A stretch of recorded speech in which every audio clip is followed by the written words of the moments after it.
Good day mga kateki. Ang topic natin ngayon ay kung paano ang tamang pag-trim ng UTP cable or LAN cable. Ituturo ko sa inyo ang technique kung paano ang tamang pag-trim nito. Kung bago ka pa lang sa aking munting channel at hilig mo ang mga ganitong topic, please like, subscribe, and push the notification bell para updated ka sa aking mga uploaded videos.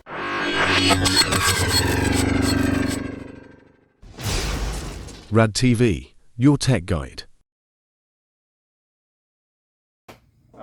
Konting tips mga kateki kung tama yung pagkakatrim ng UTP cable. Unang-una, titingnan mo kung nakapasok yung pinaka-jacket niya sa loob. Ayan. So nakapasok 'yan. Tapos yung wire niya, yung maliliit na wire sa loob, dapat may kita mo dito, sagad siya lahat. Tapos yung ngipin niya, yung mga pins, dapat pantay din siya. Kung hindi siya pantay, may problema yung crimper mo or hindi siya precise. So pwede mong i-crimp na lang ulit para pumantay. Tapos syempre i-tester nyo dapat gumana siya. May makukuha ka ng 8 na ilaw. Ayan.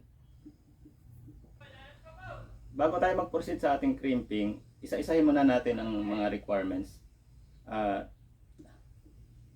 UTP cable or LAN cable, Cat 5e pure copper. Ito Link Basic brand. Tapos RJ45 connectors, cable stripper, rubber boots, LAN cable tester or wire tracker.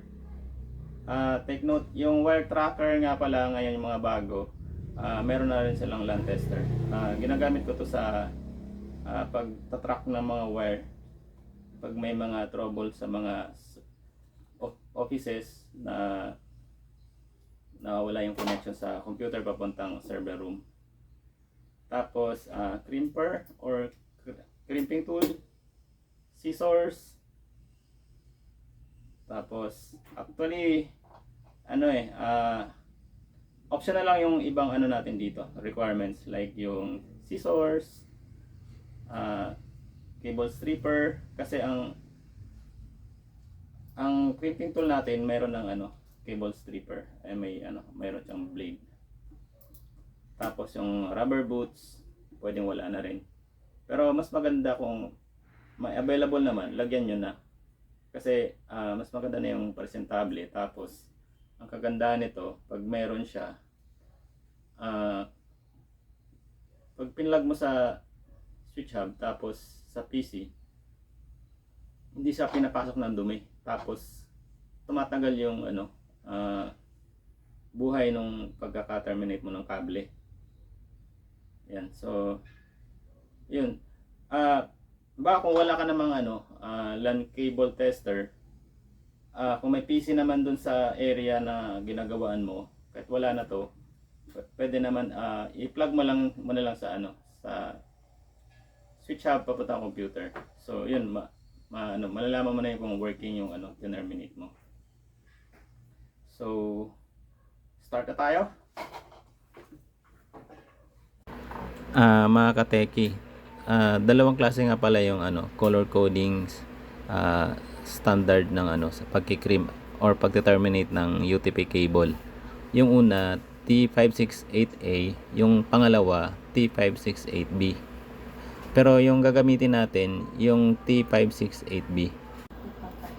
Sa T568A naman, ang color coding simula 1 to 8 ay white, green, green, white, orange, blue, white, blue, orange, white, brown, brown. Sa T568B naman, ito yung color coding simula 1 to 8, white, orange, orange, white, green, blue, white, blue, green, white, brown, brown. Ito yung ginagamit madalas kasi ito yung mas modern na Ethernet wiring standard. Gaya ng sinabi ko, ang gagamitin natin na color coding ay yung T568B. So, makikita mo sa straight through connection natin, lahat ng kulay simula sa kaliwa pa kanan ay pareho. Sundan nyo na lang ito, or sundan nyo rin yung actual ko na ginagawa. Dito naman sa crossover connection, kung mapapansin nyo, yung T568B, yan yung color coding natin ng straight through connection. Tapos pagdating dito sa T568A, nagpalit sila ng pwesto yung color coding ng pin number 1, 2, 3 saka 6. Yan yung white, green, white, orange at saka orange. Yan yung mga nagkapalit ng pwesto.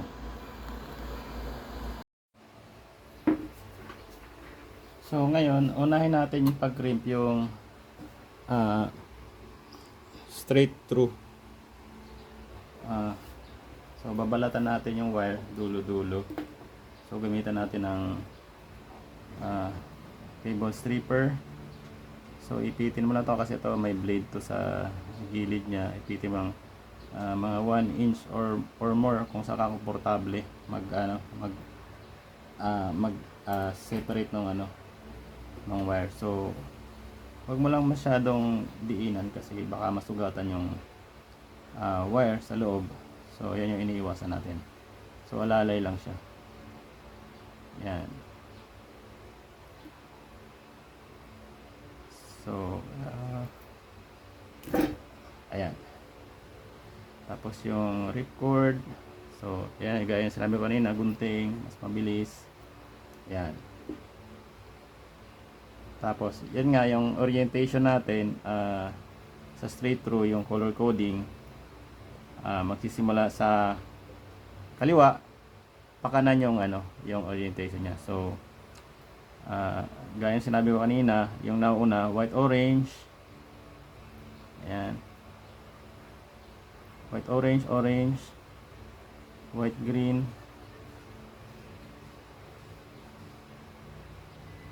yan.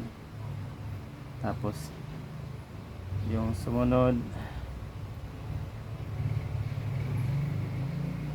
blue, white, blue. Yan. Tapos sumunod green. Tapos white, brown. So ayan. So nakikita nyo magkasunod na siya. Ayan. So ngayon naman itutuwid natin. So straight natin, anuin mo lang, ipitin mo lang ng kamay mo. So ganito yan. Yan. Pero wag mo lang hilahin yung simula dito, tigilan mo. Kasi mahatak siya. Yan. So kung tingin mo na siya, straight na, double check mo ulit yung color coding. White, orange, white, green, blue, white, blue, green, white, brown. So pwede na siya iputulin. So pag pinutol mo, magtitira ka ng half inch. Okay? Yan. Half inch. Yan. So pasok na natin yung RJ45 connector. So dapat bago mo ipasok yung RJ45 connector, nakaharap sa'yo dapat yung RJ45 connector, yung may pin. So yan, nakaharap yan sa'yo.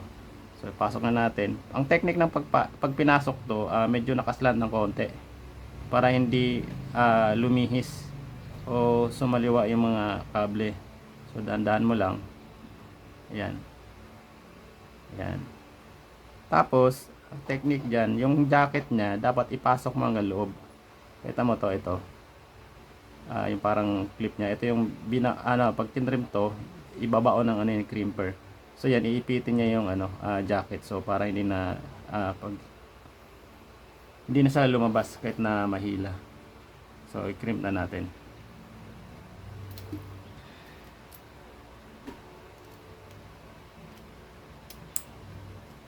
So wag lang masyadong malakas pag crimp. So double check mo siya ngayon kung tama. Yan.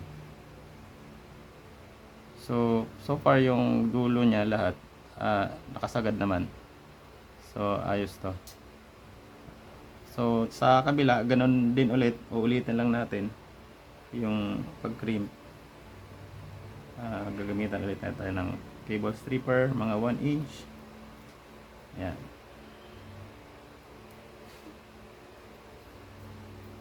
Tapos puputulin natin yung ripcord. Ito yung para sinolid. Ito yung pag gusto mong balatan siya. Ito hilahin mo lang, pupunitin niya yung jacket niya. Okay.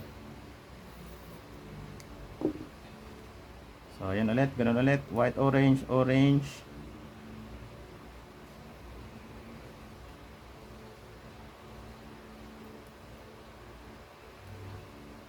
White, orange, orange.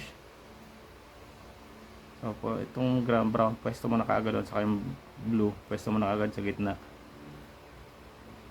Yan. Tapos blue, white, blue.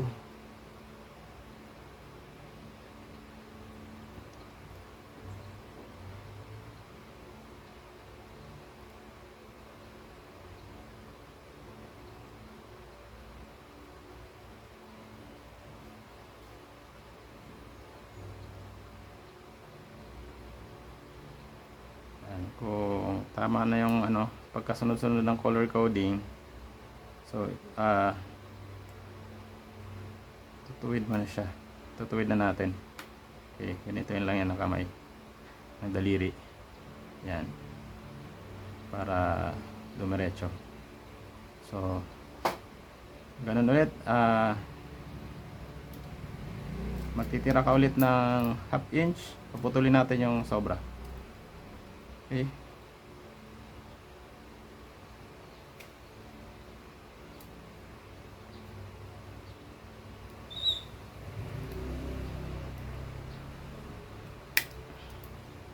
Yan. So, yung RJ45 connector, huwag niyo ulit kalimutan. Nakaharap sa'yo yung pin bago mo ipasok. So, slant ng konti.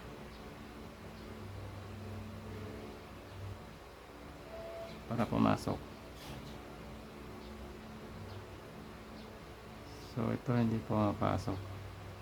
So kulang sa putulan natin natin konti para pumantay.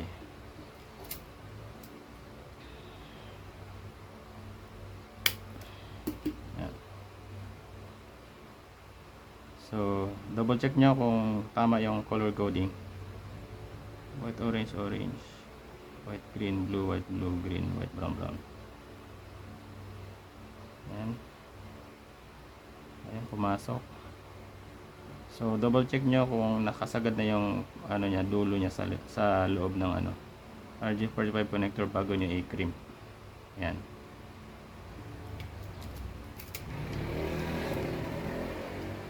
Make sure din na pumasok yung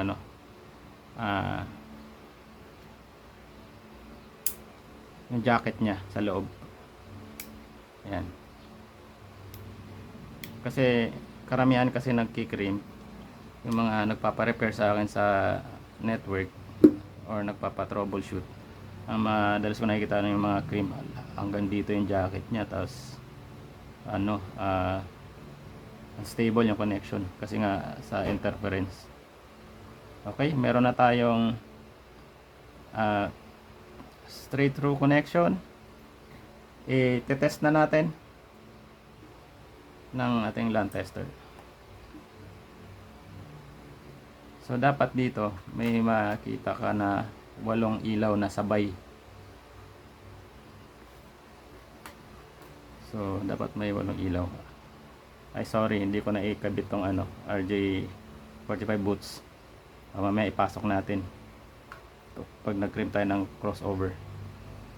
So testing na natin.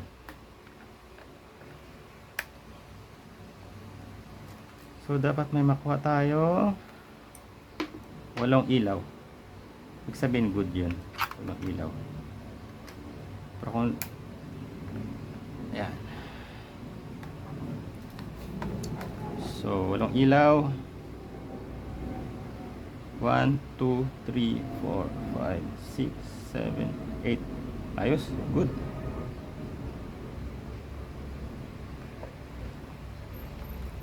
Yung isusunod naman natin yung crossover naman. Sa crossover, ang babaguhin lang natin yung kabilang dulo. So, yung sa kabilang dulo niya, tama na yun siya. So, magpapalit lang naman yung kulay dyan, yung white, orange, orange, white, green, green. So, putulin na lang ulit natin.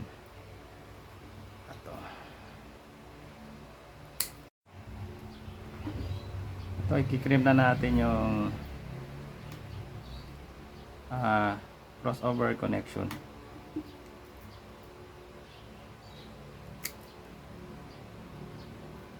So, ganun ulit, babalatan natin mga 1 inch.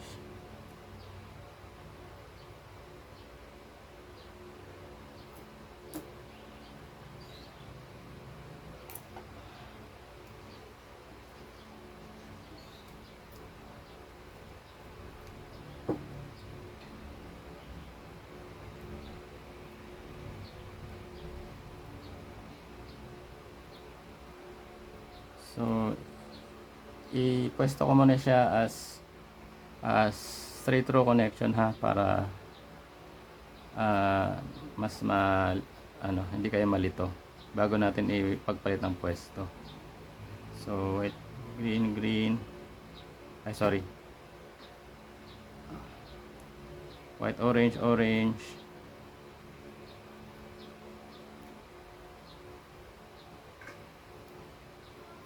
White, green.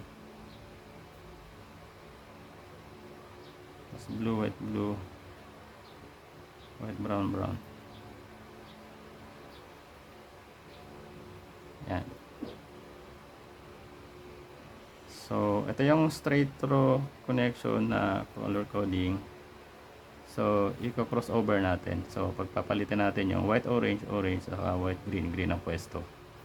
So, si white, green, green, yun na yung mauuna. Ayan. Tapos, ang pangatlo, ang dating pinagpwestuhan ni white, green, si white, orange naman napapalit. Tapos, ang dating pinagpwestuhan ni solid green, si solid orange naman yung papalit bago mag white, brown. So, ayan. Okay. Straight na natin. Tapos, i-cream na.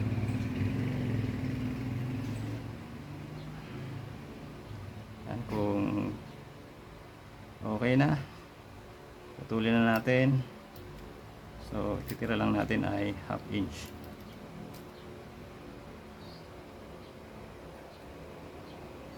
Okay. Yan, so pasok natin, paslan konti. So, ay pumasok.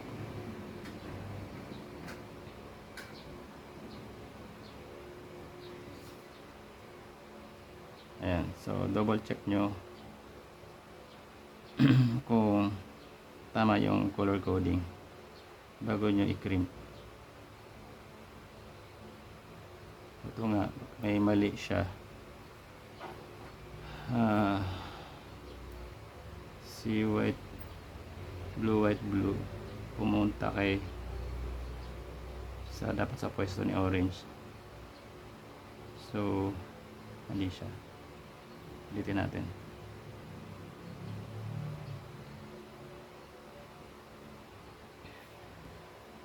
Dapat i-double check mo.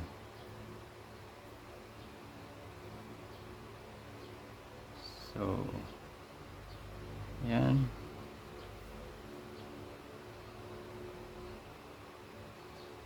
Wala sagad. Hours. So, ito tama na. Okay. Clip na natin.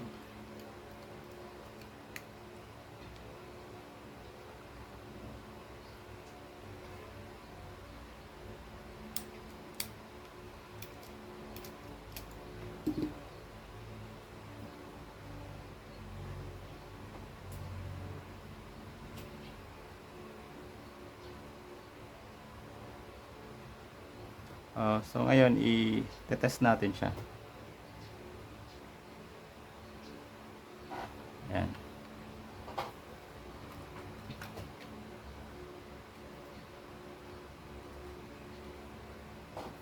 So ang gagawin kong testing para hindi kayo mahirapan mamaya malito. Gagawan ko na lang siya ng slow-mo. Tapos lagyan ko ng label kung saan napupunta yung kabilang dulo nung magkabilang dulo ng wire. So ito.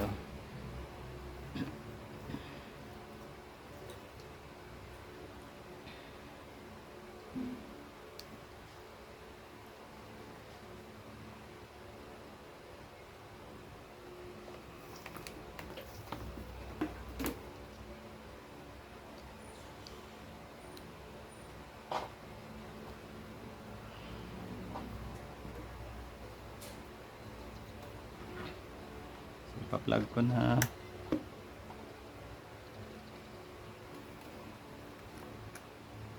So dito ang magbabago dito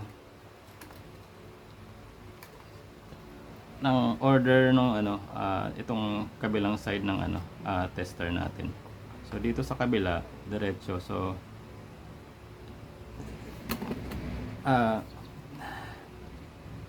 ayan.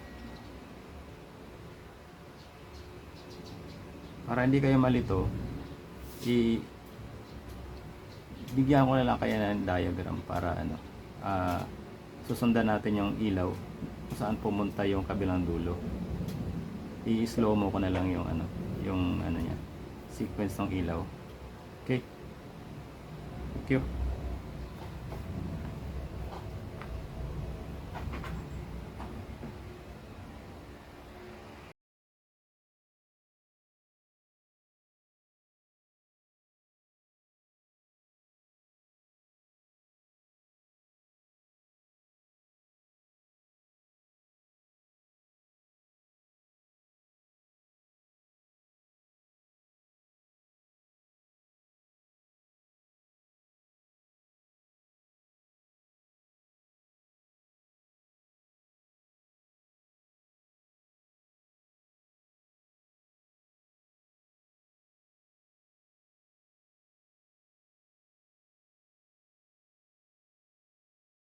Mga kateki, base dun sa signal testing na ginawa natin sa slow-mo, kung mag-base ka sa diagram, ang takbo ng ilaw ay tama dun sa ayon sa diagram na pin number. So, tama ito.